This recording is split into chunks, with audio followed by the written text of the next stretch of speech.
Hello everybody, Loto for Life here, bringing us a brand new video. So, this time around we got some more stuff. This is the non-booster related stuff, so basically not for the main packs. This is stuff from the Dimension Box, the Structure Deck, the Special Pack, stuff like that. And we also got some random news over here. So, first and foremost is a new Predator Plant card in the Dimension Box. If you guys don't know, the new Dimension Box thing, it's supposed to give, I think, like 1 or 2 cards for every archetype from Arc V that was introduced in Arc V. And basically the whole goal is to give them 1 or 2 good cards to really help them boost up that archetype. And yeah, so far it's been working. I gotta say, a lot of the cards that we've seen from the Dimension Box are like amazing. And this card is something that Predator Plants needed quite a bit. And this is Predator Craft. It's a quick play spell card. Reveal any number of Predator cards in your hand and target that many face-up monsters your opponent controls. Place 1 Predator counter on each of those monsters.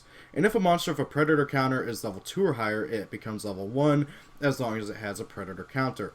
If a Predaplant monster, I hate that TCG name, it's basically the same, but it's shortened down and it's annoying. Anyways, if a Predaplant monster you control would be destroyed by battle, you can banish this card from your graveyard instead. So, the key point of this card is that we finally have a card that we can use to put Predator counters on stuff without having to summon a monster, which is great. It does provide protection by battle. It's okay, that's not really all that necessary. But the ability to just put a Predator counter on any, on up to like 5 creatures your opponent controls is really, really good. I also really like the fact that it's a quick play, so you can do it during your opponent's turn.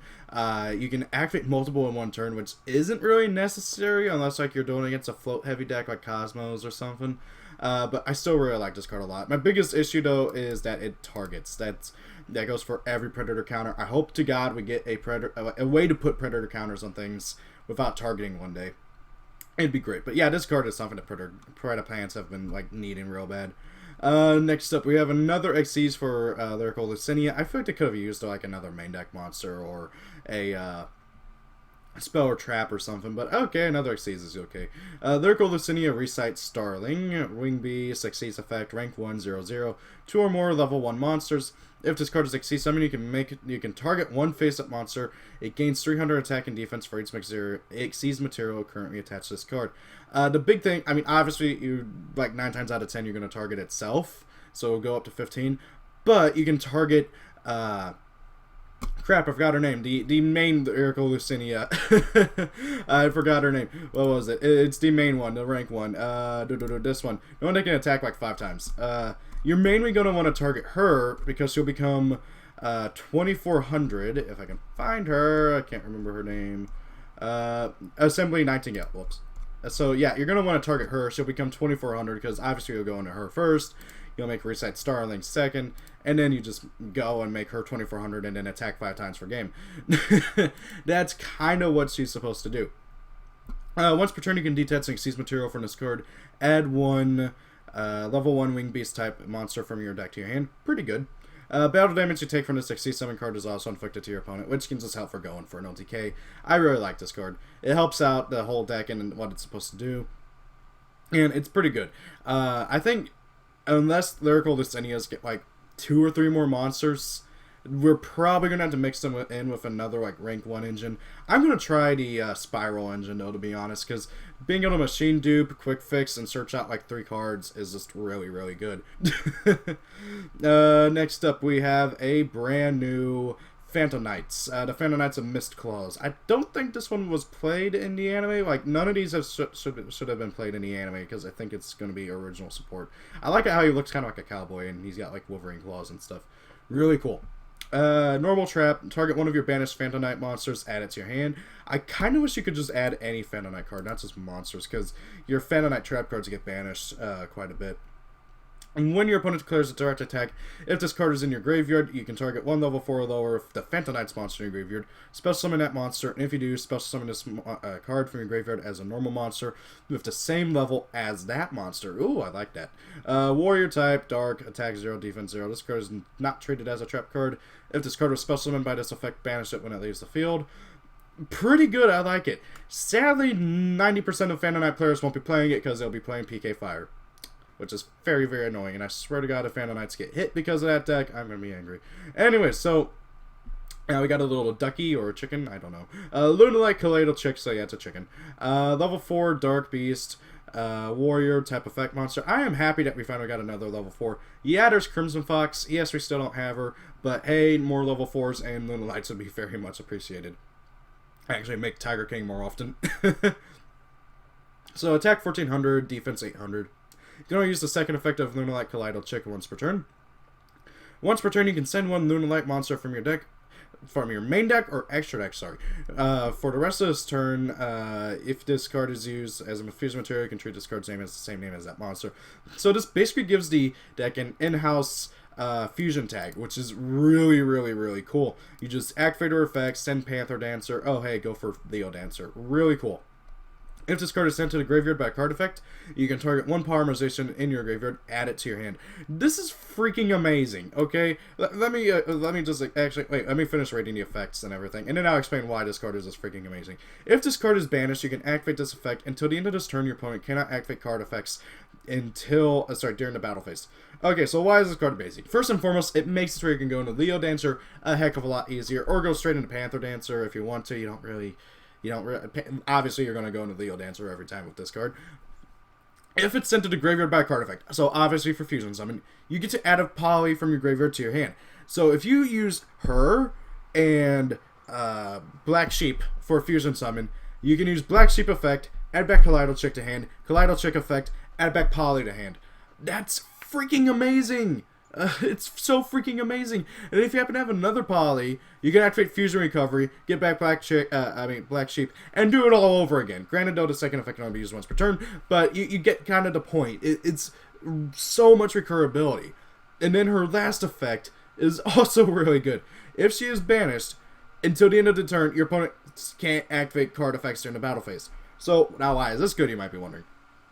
Okay, so she's in the graveyard, you activate Wolf, banish her, and I don't know, something else, Fusion Summon for a Lunalight Fusion, and then, oh hey, use her effect, your opponent can't activate anything in, like, for the rest of the turn.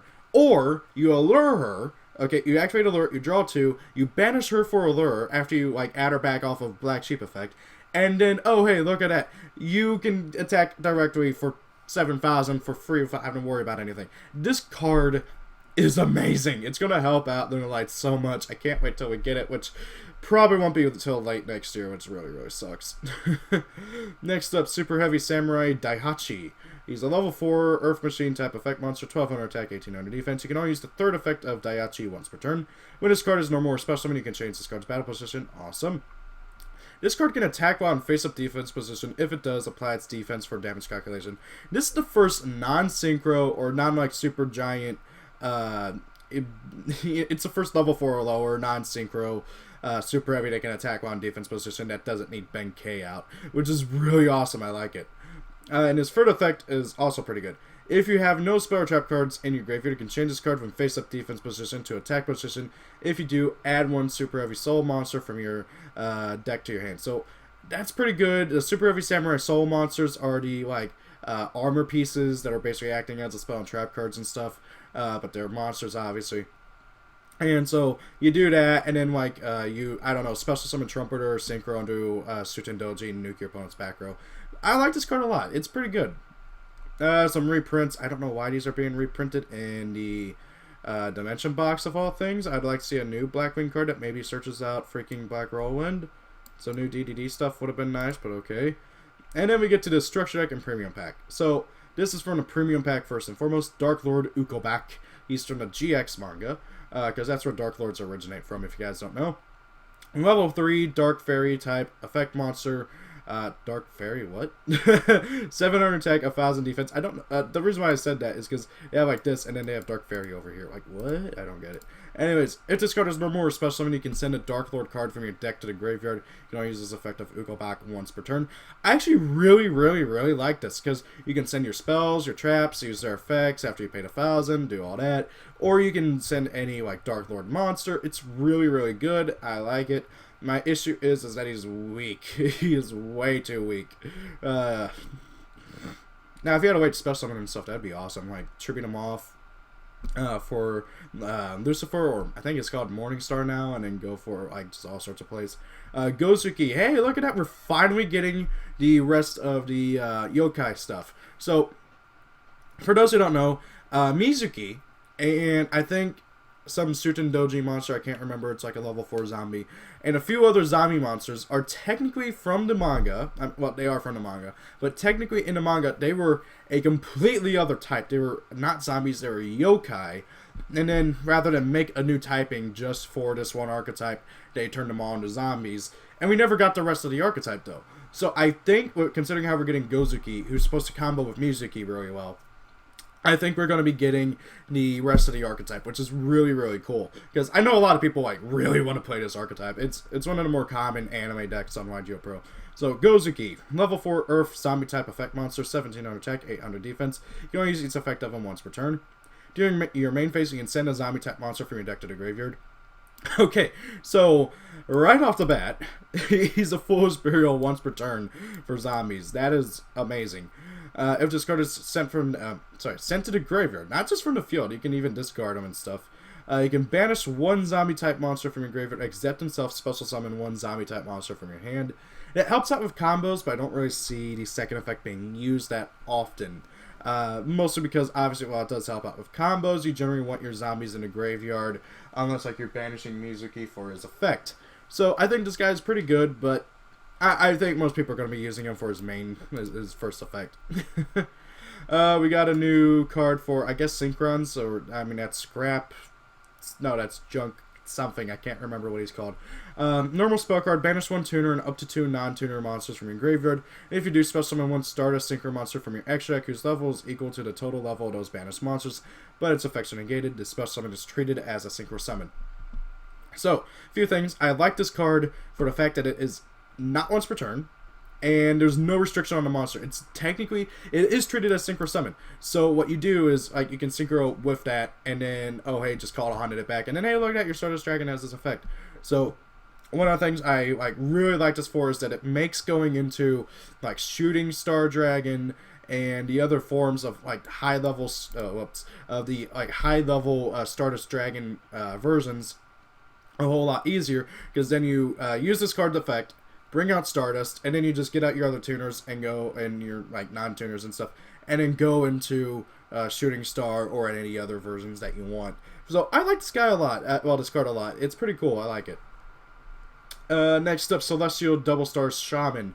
I think I know which archetype this was. There was a level 1 focused synchro deck from the 5Ds manga, if I remember right. Yeah, that was like all about synchroing with level 1 monsters and like level 2 synchros and stuff.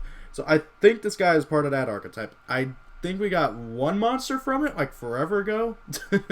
I think it was in the World Superstars pack, if I remember right. So Celestio Double Star Shaman, Double Star, get it. Level 2 Light Fairy type synchro tuner effect. 100 attack, 800 defense, synchro materials, 1 tuner and 1 non-tuner. You can only use the effect of Celestial Double Star Shaman once per turn. When this card is Synchro Summon, you can activate this effect. You cannot special summon monsters from the extra deck for the rest of this turn except Synchro monsters. Also, special summon up to 4 level 2 non-tuner monsters from your hand or graveyard in defense position, but their effects are negated. I love this. Okay, so you Synchro to this guy, you use this effect, you bring out 4 level 2 non-tuner monsters from your hand or graveyard. Okay, and then you're able to go into, let's see here, 2, 4... 6, 8, 10. You can go up to 10 for the levels for Synchro Summons. That is crazy. I love it. Oh my god. And there's so many combos. I can't wait to see like some insane combos people are going to do with this thing. It's cool. I can't wait to see the rest of the archetype. Number 70, Deadly Sin. I believe this card was used by the same guy who used 7 Sins and the other like tarantulas and stuff. Rank 4, Dark Insect type effect monster. Sees obviously 2400 attack, 1200 defense. 2 level 4 monsters, so it's generic. Once per turn, you can detach 1 Xyz material from its card and target a monster the opponent controls. Banish it until the opponent's next standby phase. It's basically Doom Lord, but you get to keep your battle phase. At the end of the damage step, and once this card attack, this card gains 300 attack, also increase its rank by !3. So they aren't sure exactly how many ranks it goes up by, but I'm going to say that's probably a safe bet that it's 3. So I like it how he gains 300 more attack and also gets the ranks. The ranks is so that you can then use him to plop a Pain Gainer, I think it was on. I can't remember, but one of the tarantulas. Here's something that a lot of people are going to love. Bro Thunder. So yay, more Thunder family crap. A level 4 light Thunder type effect monster, 900 attack, 400 defense, +1. I don't know why that's there. When this card is normal summon, you can add one level 4 light Thunder type monster from your deck to your hand, except himself. Pretty good. Normal summon Ma Hunter, effect of her, summon out Bro Hunter, effect of him, search out like Thunder Seahorse effect discard, search out 2 more copies of any of the other Hunters. That's just, oh my god, it's gonna be annoying. Fright for Reborn. Spell normal. Yay, more Fluffle stuff. Target 1 Frightfur monster in your graveyard, special summon it. Yay, it's a monster reborn for Frightfurs. Even though the deck already had a monster reborn for Frightfurs. And Edgeums too. I think it was Fluffle Stitching? I can't remember. During your turn, except during the turn this card is in your graveyard, sent to your graveyard, you can banish a card from your graveyard and target a banished Fluffle or Frightfur monster, return it to the graveyard. I like this effect. The monster reborn part is nice, and being able to return your banished stuff back to the graveyard is also pretty cool. Next up, we are getting Astrograph Magician, or I guess Astrograph Sorcerer. If I had to guess, Zark's cards are probably going to be called Sorcerers, yeah. So these are probably Zark's cards this is all from the new structure deck. I have not caught up with Arc V. I'm about 2 or 3 episodes behind. I gotta watch them. But I do know about Astrograph Sorcerer. I saw that episode where, like, Zark used him to go into, well, the big fusion of all the Dimension Dragons. So we are indeed getting them, and, well, at least him, as well as also Zark, obviously. And this whole structure deck is designed around summoning Zark super easily. And that is scary, because we have no idea what Zark does, but considering the hoops you gotta go through to summon him, he's gonna be really powerful. So, here's Astrograph Sorcerer. Level 7, Dark Spellcaster type Pendulum Effect Monster. 2,500 attack, 2,000 defense, scale 1. This is, I guess, like, Zark's, like, main, like, you know, like, main go-to guy. You can only use the Pendulum effect of Astrograph Sorcerer once per turn. During your main phase, you can destroy this card, and if you do, place 1 Stargazer Magician from your hand or deck into your Pendulum Zone. I actually really like this. It searches out Stargazer, and obviously this guy's going to search out Timegazer as well. So it encourages using the originals, which is so cool. And I know a lot of people don't like the originals, you know, the original 2 Magicians, but being able to lock out your opponent's spells and traps and stuff is really, really good, and I like it a lot. I get the feeling we're probably going to get retrains of Stargazer and Timegazer that pretend to be the originals. It would be interesting. Monster effect. If a card you control is destroyed by battle or card effect, you can spell summon this card from your hand. Then you can add 1 monster from your deck to your hand whose name is the same as a monster as destroyed this turn. Okay, that's kind of stupid. That can be splashed into anything. That's kind of really stupid. You can banish this card you control. Then banish 1 Pendulum Dragon monster, 1 Xyz Dragon monster, 1 Synchro Dragon, and 1 Fusion Dragon monster from your hand, field, and or graveyard. Special summon 1 Supreme Dragon King Zark from your extra deck. This special summon is treated as a fusion summon. So yeah, and this guy makes it super easy to summon him because you can banish him from your hand, field, or grave.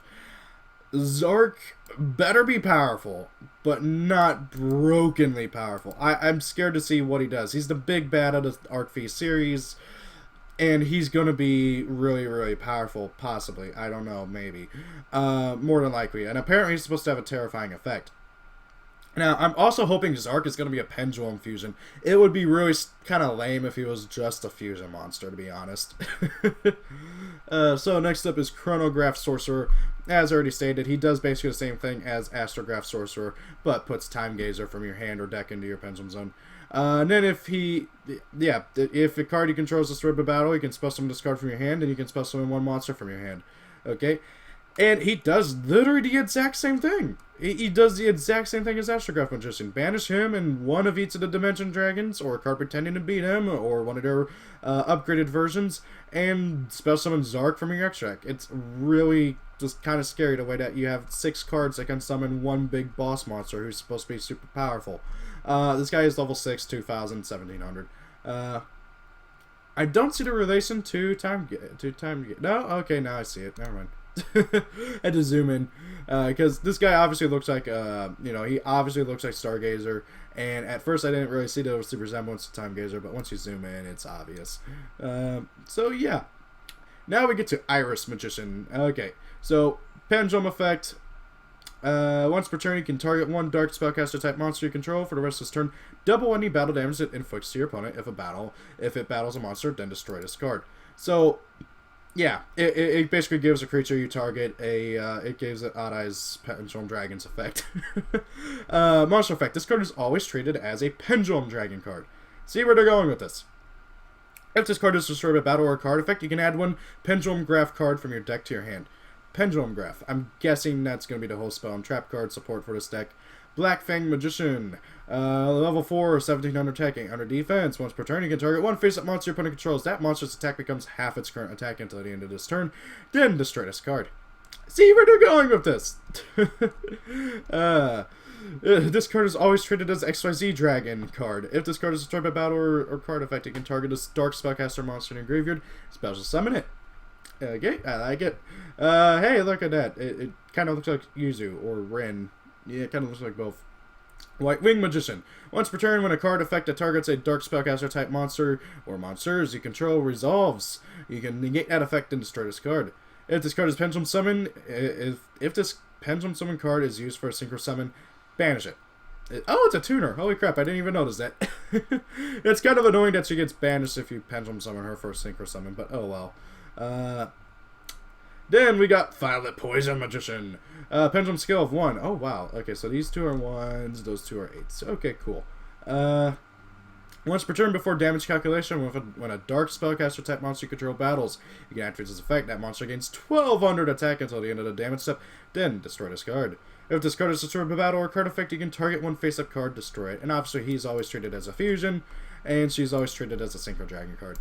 This is scary. Again, it really comes down to how good Zark is. I mean, that's the scary thing. We don't know how good Zark is, and they aren't going to tell us till next month, and that's annoying. I want to know what he does. I want to know how scary this deck is going to be, and if I should be scared of it, because it seems like I should be. And then we got the first Pendulum Graph card. I'm guessing there's going to be quite a bit of these, or at least a few of them. This is coming out in a structure deck, so there's not going to be that. Wait, no, yeah, there are going to be plenty of new cards. Never mind. Pendulum Graph of Ages. You continue a spell card. You can only activate the second effect of it once per turn. Spellcaster type monsters you control cannot be targeted by your opponent's spell effects. If a face-up Magician Pendulum monster leaves your monster zone or Pendulum zone, you can add one Magician Pendulum monster from your deck to your hand. So obviously this card is really good in this deck, and it's going to be really good in the old Odd Eyes Magician Performer Pile deck. And then of course Zark's terrifying effect will not be revealed until next month's issue. God dang it, Konami. I want to know what this thing does. I want to know what this thing does. I just know it's scary looking. Anyways, on to this miscellaneous news. Okay, so apparently there's like some poll over in Japan where they had a contest to see what was like the favorite duel of everybody's from each series that people have liked. And basically that favorite duel that won for each series will be given a card dedicated to that duel. So, what won was Yugi versus Atem, the final duel of Destiny. Jaden versus Kronos. I don't remember. Okay, that's right. I've never seen Season 4, so I don't know who Kronos is. The Thank You duel. Yusei versus Jack, the series finale duel in Japan. Yuma versus Astral, the series finale duel. And then Sora versus Shun in Heartland City Field at the MCS. So, yeah. That means that we're going to get 5 new cards based off of each of these duels, and they've revealed the first one, but they haven't revealed the effect, which is annoying. The first duel selection card is a remake of Gandora, and its name is Gandora Giga, Raised of the Dragon of Destruction. So, really interesting card. We don't know what it does yet. It's probably going to do something that involves nuking the field, and then some other memorabilia, and a funny pic of everybody at a Kaiba Corp Cafe. So yeah, that's interesting. And that's about it. Tell me what you guys think about these new cards. What do you think Gandora and Zark are going to do? Thank you all for watching. Hope you guys enjoyed this video. Have a great day. If it's your birthday, happy birthday. And see you all later. Peace out. Goodbye.